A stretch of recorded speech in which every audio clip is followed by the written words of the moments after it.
کوئی دعا، کوئی دارو، کوئی ہیلا سازی اور کوئی طریقہ اس کے خلاف کارگر ثابت نہیں ہو رہا۔ اس سے بچاؤ کا واحد ذریعہ احتیاط ہے۔ احتیاطی تدابیر اپنا کر ہم اپنے اور اپنے عزیزوں و اقارب کی زندگیاں محفوظ رکھ سکتے ہیں۔ وبائی امراض کورونا پر کوئی نئی یا اچنبے کی چیز نہیں ہے۔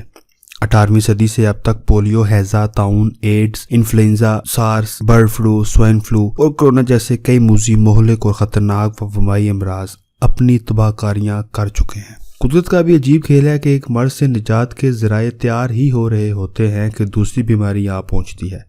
دسمبر 2019 سے چائنا میں پیدا ہونے والا کرونا وائرس پوری دنیا کے لیے ایک دہشت بن چکا ہے۔ اب تک ہزاروں زندگیوں کو موت کی بینڈ چڑھا چکا ہے۔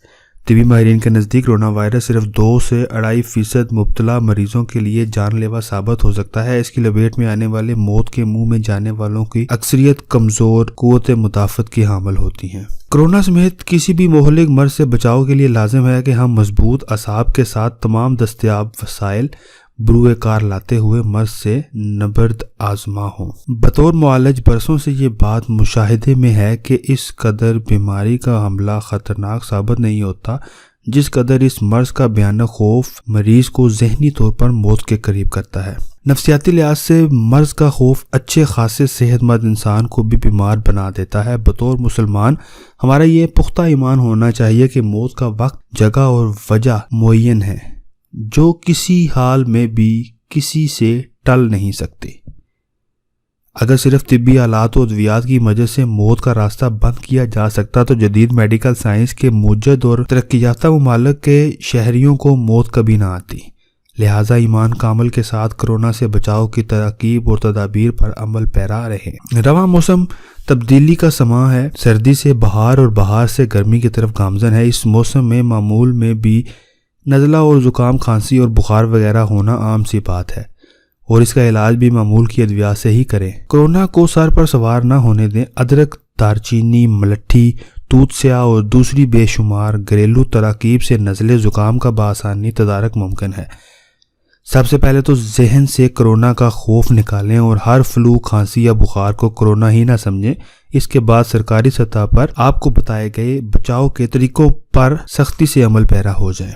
سینیٹائزرز اپنے پاس رکھیں۔ کسی بھی مشتبہ جگہ پر جانے سے اور وہاں سے واپسی پر ہاتھ صاف کریں۔ یہی کام صابن اور پانی سے ہاتھ دھو کر بھی کیا جا سکتا ہے۔ کرونا کے متاثرہ فرد کو الگ تھلگ رکھیں۔ اس کی دیکھ بھال کرنے والا عملہ ماسک اور حفاظتی تدابیر پر عمل پیرا ہوں۔ عام حالات میں کھانستے اور چھینکنے وقت ہاتھ سامنے کرنے کی بجائے کوہنی یا بازو کریں تاکہ آپ کے ہاتھ صاف رہیں۔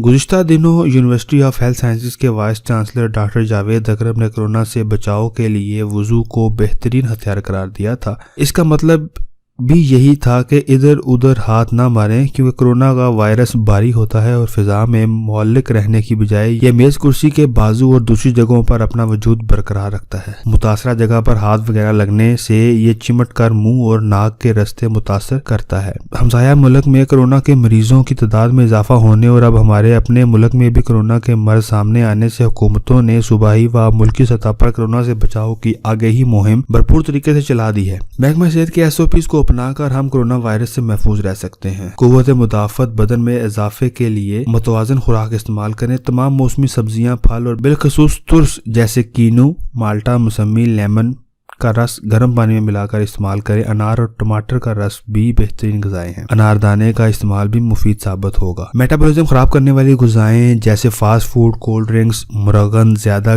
چکنائی والی bakery products, biryani, sweet dishes, بادی اور دیر ہاضم غذاؤں سے اجتناب کریں۔ ریشے دار غذائیں جیسے جو، گندم، بند گوبھی، کھیرا وغیرہ کا استعمال لازمی بنائیں۔ روزمرہ ورزش اپنا معمول بنائیں۔ عام فلو اور زکام میں اینٹی بائیوٹکس اور سٹیرائڈز ادویات کی غیر ضروری استعمال سے بھی اجتناب برتیں۔ کرونا وائرس سے زیادہ خطرناک اس کا ڈر اور خوف ہے۔ ڈر اور خوف کو اپنے قریب نہ آنے دیں کیونکہ انسانی بدن پر مسلط امراض میں 50% سے زیادہ ڈر، خوف اور سر پر سوار کر لینے سے اثر انداز ہوتے ہیں۔